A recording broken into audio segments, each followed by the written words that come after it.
In Matteus 19 vers 6 sê die Here Jesus, dat God man en vrou saamvoeg in 'n huwelik. Mans en vrouens kan nogal werklik 'n geskenk van God vir mekaar wees, maar ons is heeltemal verskillend. Daarom kan mans en vrouens mekaar nogal uitdaag in die huwelik en in verhoudings. Baie mans en vrouens het vir jare groot frustrasie daarmee, dat hul man of vrou heeltemal anders as hul dink en doen. Om gemaklik en lekker saam met mekaar te leef, het ons nodig om ons verskille te aanvaar en te waardeer. Geslagte is nie in kompetisie met mekaar nie, maar is daar om mekaar aan te vul en te versorg. As ons mekaar se verskille begin omhels, is ons soveel sterker, want ons kan mekaar aanvul en bystaan. Daar is mos net goed wat die ander een baie beter in is as jy.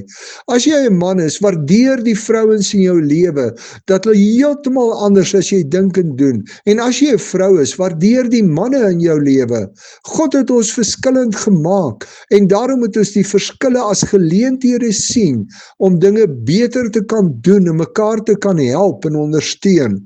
Dit maak 'n baie groot verskil in ons lewe saam met mekaar, as ons mekaar respekteer vir wie ons is, en vir mekaar asseblief en dankie begin sê.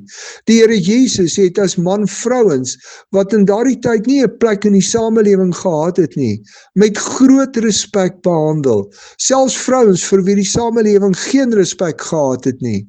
Wat 'n verskil sal dit in jou verhouding met mense van die teenoorgestelde geslag maak, as jy dink aan Matteus 25 vers 40, dat dit Jesus self kan wees wat na jou kom in die vorm van die man of vrou wat voor jou is, of met wie jy getroud is.